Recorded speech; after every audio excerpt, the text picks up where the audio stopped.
Muito bom dia, boa tarde, boa noite, senhoras e senhores. Eu fico tocando na tela aqui, metendo dedão aqui, mas é porque eu tô tentando ajeitar a questão da luminosidade, viu, gente? Então, a minha garrafinha de café passando aqui também, porque eu vou colocar café pra mim e eu falo pra caramba, né, gente? Então, essa aula é voltada para os alunos do oitavo ano do Colégio Afonso Freire. É, essa aula é de artes, ok? E a gente vai começar a trabalhar com o capítulo 3, que fala de luz e som, é a partir da página 62.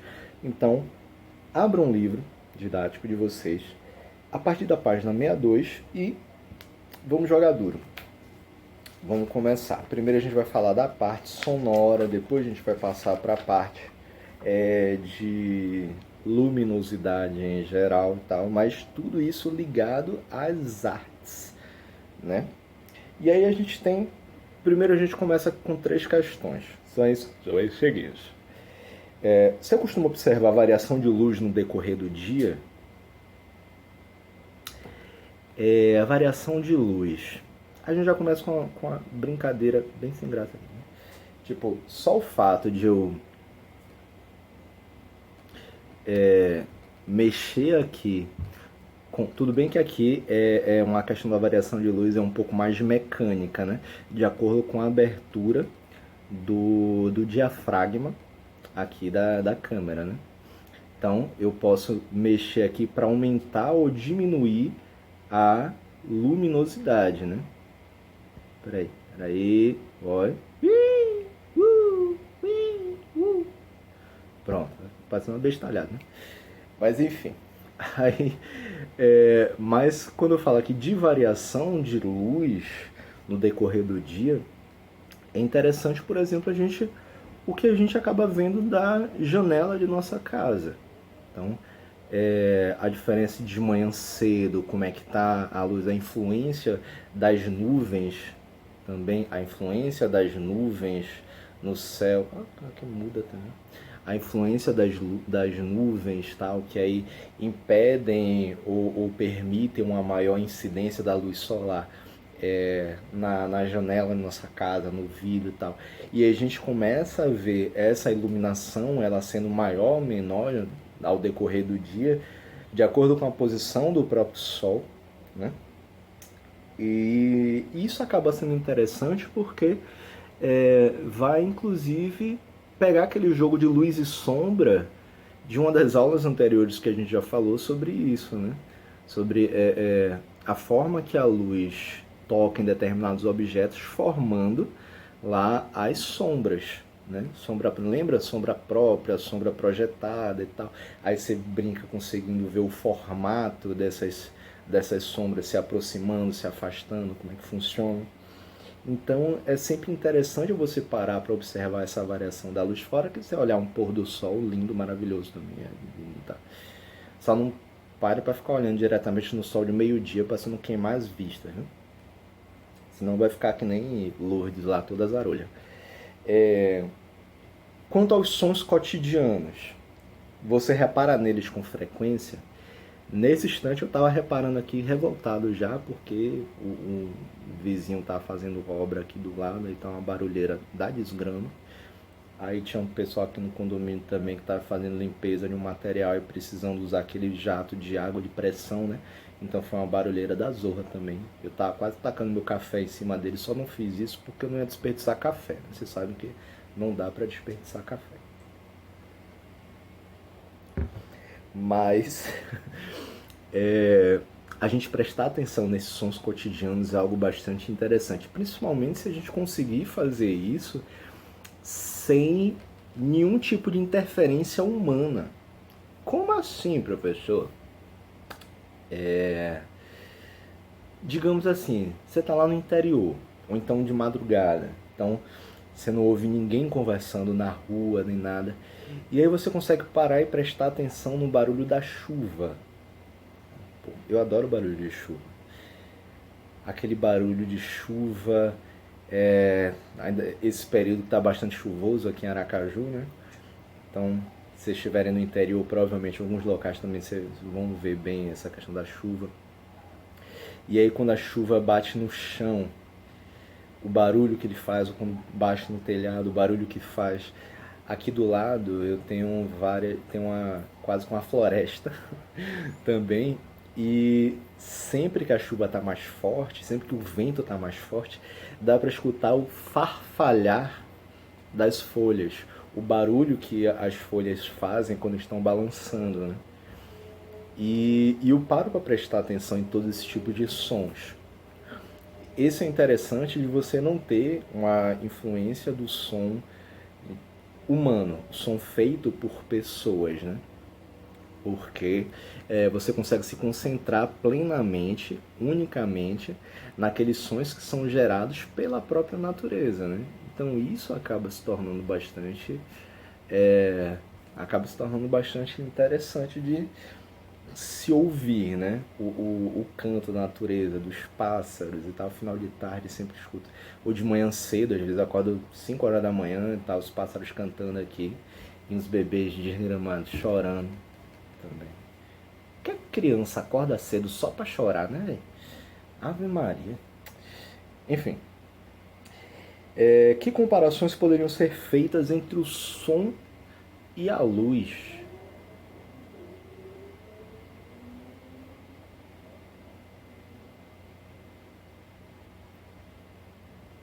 Que comparação vocês conseguiriam fazer entre som e luz? Tem umas coisas interessantes que a gente vai ver durante o capítulo aqui, que de repente dá para ter umas sacadas boas para que vocês encontrem algumas dessas respostas.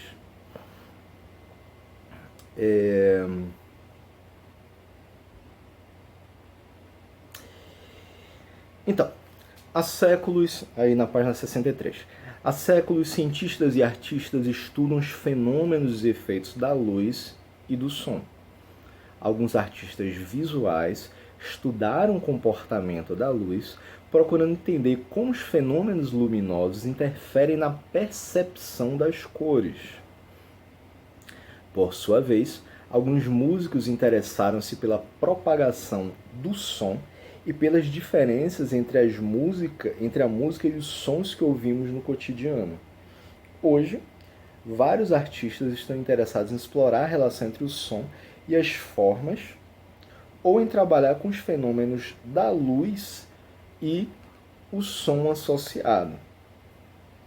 E é interessante a gente pegar, por exemplo, a ideia do... A gente vai fazer depois, no decorrer desse capítulo, a gente vai trazer algumas ideias sobre o estudo da luz, estudo do som, estudo da luz também, e vai ver como a própria psicologia trabalha em relação às luzes, né, em relação às cores.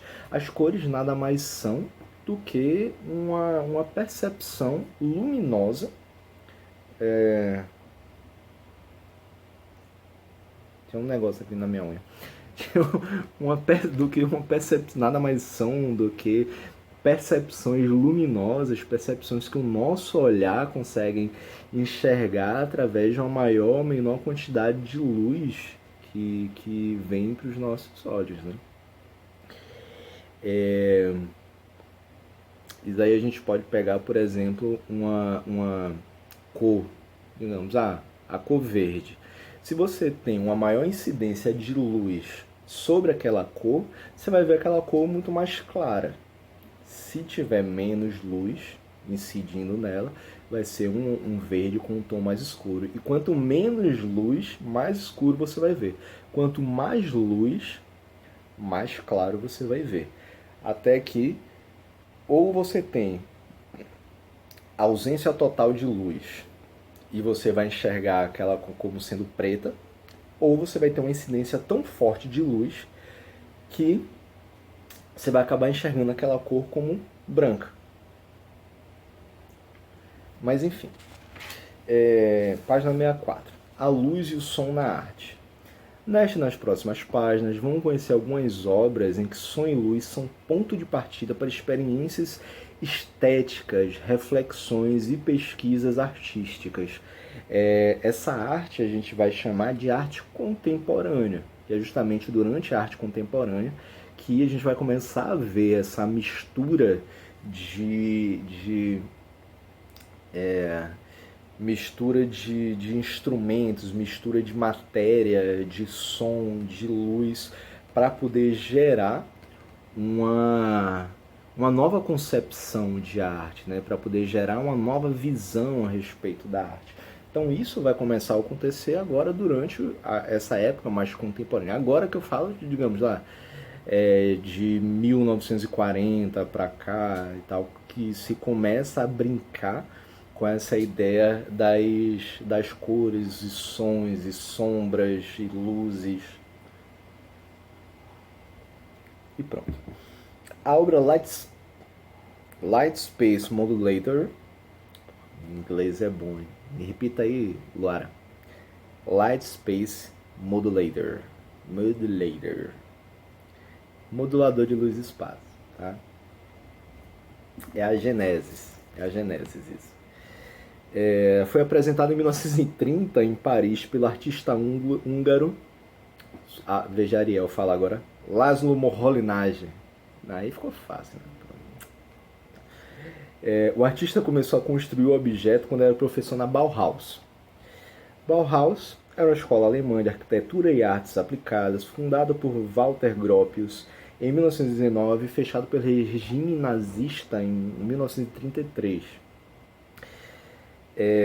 Nela foram estabelecidos padrões do design moderno e técnicas de produção industrial. Essa escola de arquitetura alemã,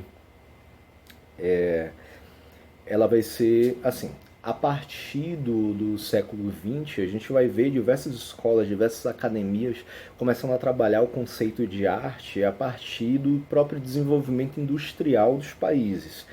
Então, essas técnicas que são utilizadas, elas vão pegar principalmente diversos instrumentos que foram utilizados, que são utilizados dentro das indústrias para poder se fazer arte a partir disso. Não somente nas indústrias, como o próprio desenvolvimento das cidades, desenvolvimento das construções, construções imobiliárias mesmo, né? de casas, de prédios, a própria construção das indústrias e tudo. Aquilo vai dar uma visão muito mais ampla a respeito do que você pode se utilizar em relação aos materiais para construir um novo conceito de arte. Então, esse desenvolvimento industrial que vai acontecer dentro do século XX vai fazer com que a arte ganhe novos contornos. Principalmente, quase dei uma de Raquel agora, né? A Genesis, os contornos, vai trazer então novos contornos para a ideia da arte contemporânea, né? E aí, inclusive é importante a gente falar que esse desenvolvimento artístico dentro do século XX é baseado na indústria, baseado nessa matéria-prima que é encontrada na indústria, vai começar a ter um crescimento muito mais forte a partir de depois da Primeira Guerra Mundial. Por quê? Durante a guerra, a maior parte da produção artística falava justamente da guerra.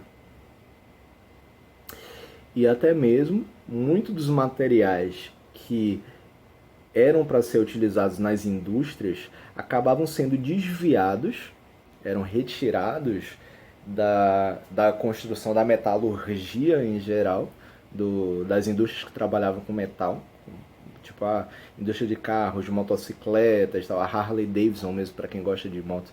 Naquela época, eles tiveram uma diminuição gigantesca da quantidade de motos que eles fabricavam, porque muito da matéria-prima que eles utilizavam precisaram ser desviadas para a construção de materiais bélicos, para a construção de armas, para a construção de munições, de tanques. Só que aí também eles espertos falam assim, não, vamos fazer um acordo aqui com o governo e vamos fabricar motocicletas que vão facilitar a vida também da galera dentro da guerra, né? Necessidade de deslocamento mais rápido, galera com moto vai ser melhor. Então, eles, mesmo tendo uma diminuição disso, eles continuaram construindo. Mas isso não tem muito a ver com o nosso assunto aqui, não. Vamos lá. Mas é interessante, vocês podem dar uma pesquisada. Tem um livro muito bacana que fala sobre a história da Harley Davidson. Tiver uma oportunidade, eu levo pra vocês na escola ano que vem. Não sei. Mas enfim. Então, essa escultura aqui, a Lighter Space Modulator, modulador de luz e espaço, viu, Clara? Essa escultura é uma máquina giratória. Entre outros elementos de destaque, há uma luz que atravessa vários tipos de superfície metálica, projetando sombras em movimento no espaço. Trata-se de um dos primeiros objetos chamados de cinético. Galera de física, aí ó, cinética, que é uma palavra derivada do grego kinesis, que significa mover-se. É a ideia de movimento mesmo. A cinética é um movimento. Então essa movimentação autônoma, isto é, que não é conduzida por uma pessoa, foi uma grande novidade na época. A gente pode fazer, por exemplo, a ideia... A gente acaba vendo principalmente isso em desenho animado, né? Mas, por exemplo, sabe aqueles interior que o povo vê, aqueles galos de metal que fica em cima das casas para poder mostrar qual é a direção do vento, que aí o vento bate e fala assim, o vento tá como se fosse um biruta, né? Sabe o que é biruta? Biruta é aquele, como se fosse uma vareta com um saco plástico pendurado, aberto dos dois lados, para poder mostrar qual é a direção do vento. Antigamente se utilizava muito isso nos aeroportos, para poder ver qual era a direção do vento e tal, qual era a velocidade do vento também, que depende da forma que balança lá a biruta.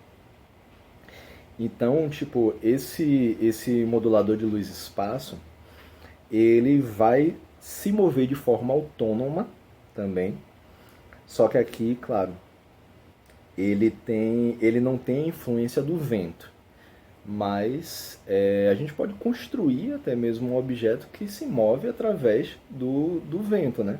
Da força do vento.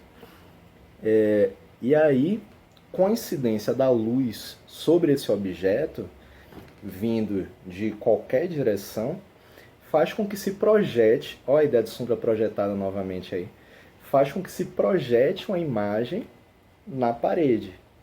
Só que como existem várias luzes voltadas para o objeto, como vocês podem ver aqui, como há várias luzes voltadas para o objeto, você consegue fazer uma sombra projetada em várias paredes e com cores diferentes.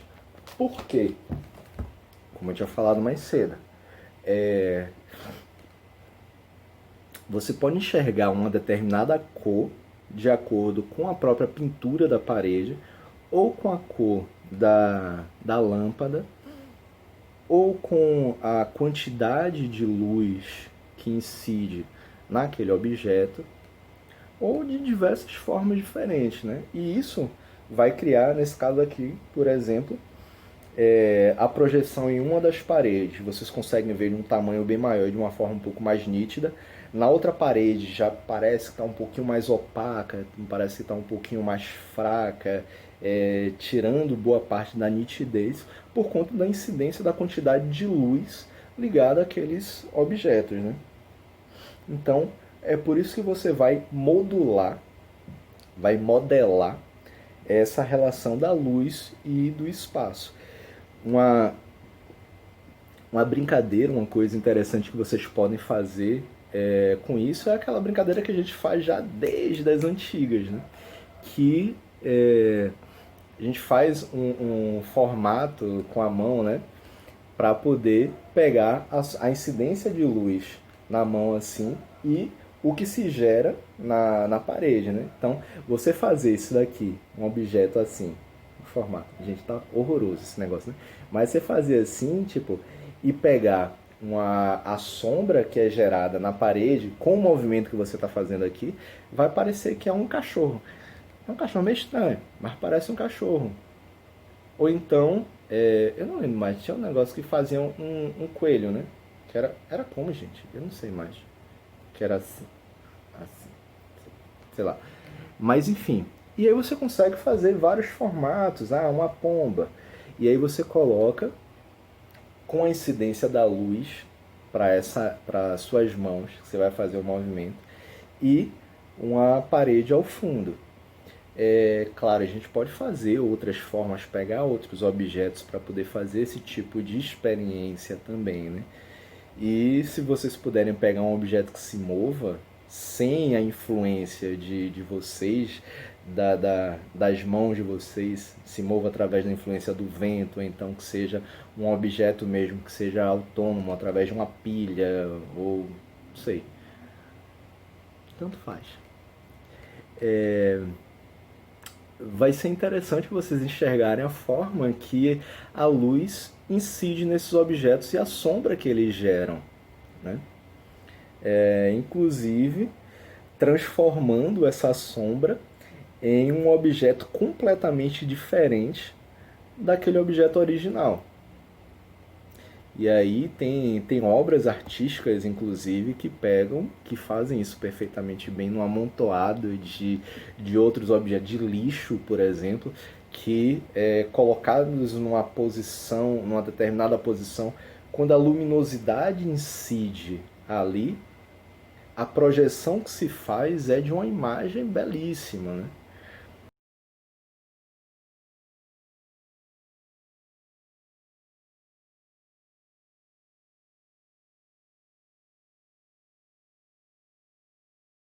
Passando para a página seguinte, na página 65, a gente vai ter a seguinte questão.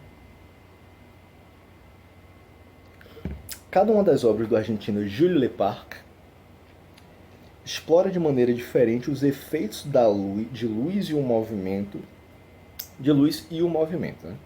No trabalho Continua Lumière Cylinder, Continuum Luz Cilindro, de 1962, o artista usou mecanismos que fazem com que fachos de luz, feixes, né? Fachos são feixes de luz, em movimento sejam refletidos em ritmos variados sobre uma superfície em forma de circunferência espelhada. Assim, Leparc explora as possibilidades do uso do fenômeno luminoso associado ao movimento no espaço. Tem aí um link na própria página do livro de vocês, na página 65, que mostra assim, explore o trabalho Leparc por meio de um vídeo que pode ser encontrado na internet, disponível em vimeo.com, e tem um monte de número aí, 1043, CPF de alguém. E aí vocês conseguem ver como é a forma desse trabalho. Eu não posso disponibilizar nesse vídeo aqui, porque senão vão me cobrar direitos autorais, o professor já é pobre, não vai ter dinheiro para pagar essas coisas não, viu gente? Então, vamos lá, né? Ajuda o tio. E aí então essa incidência desses feixes de luz, desses fachos de luz nesse objeto espelhado, vai fazer com que, e a movimentação dessa circunferência vai fazer com que essa luz ela vá distorcendo também a posição dele, né? Vá fazendo diversas imagens, diversas ideias, diversos reflexos dessa luz em cima da circunferência, né? Que é feita de madeira, aço inoxidável, motor, lâmpadas para gerar esse movimento, etc. Fica na Darus Latin America Collection em Zurique, na Suíça. E para a gente finalizar essa parte daqui, é a página que eu mais gosto. Carioca Carlos Contente, que pela imagem dele ele não está tão contente assim, criou um personagem de si mesmo.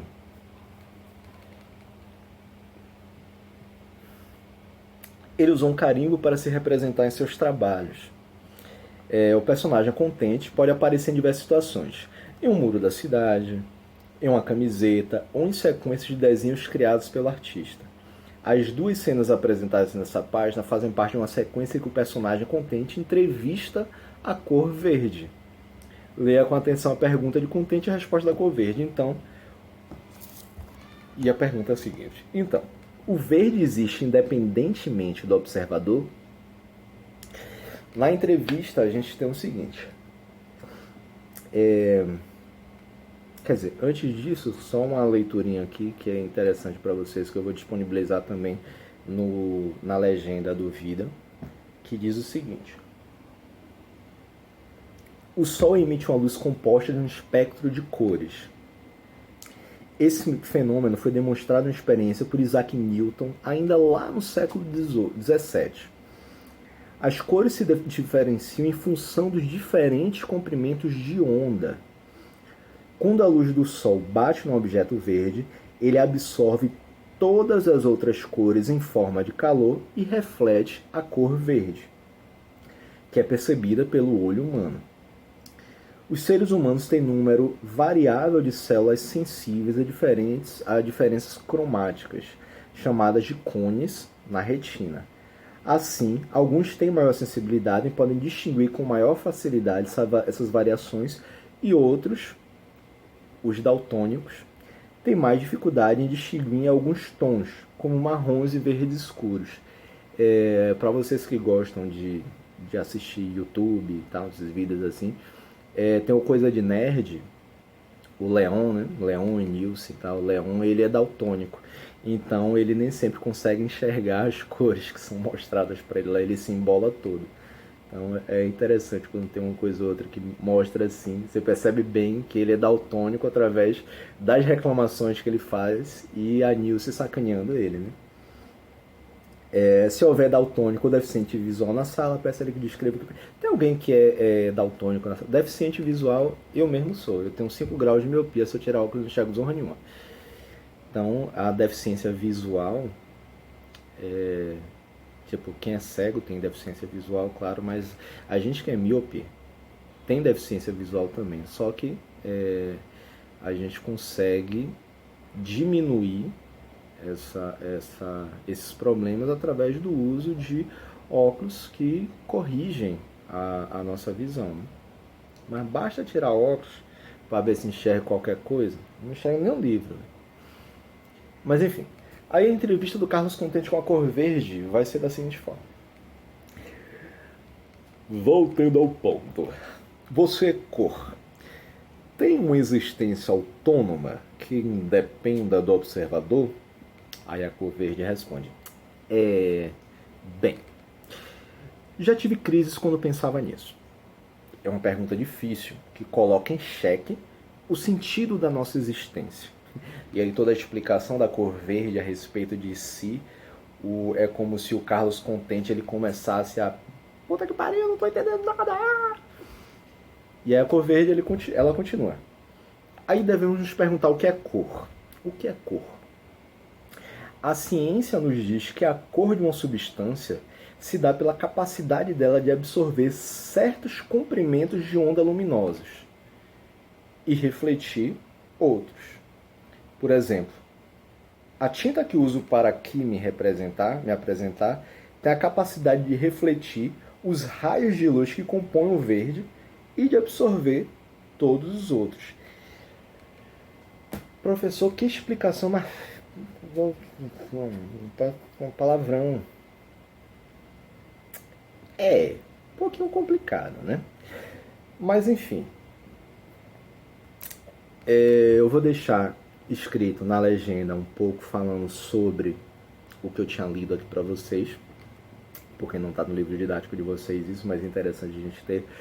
E é uma missão importante, é uma missão interessante para vocês. No decorrer do capítulo ainda, a gente vai chegar mais lá para o final do capítulo, eu vou explicar um pouco melhor como é que funciona essa questão das cores, inclusive a própria formação do arco-íris, como é que se dá, que tem influência de como enxergamos o mundo, né? Como enxergamos o céu. E vocês vão conseguir entender um pouco melhor esse diálogo entre o Carlos contente, que não está tão contente assim, e a cor verde. Beleza? Por hoje é só e a gente se vê na próxima aula. Valeu, galera. Tchau. Tchau, Ariel. Tchau, gente. Bia, Luísa, Anselmo, galera. Tchau. Tchau.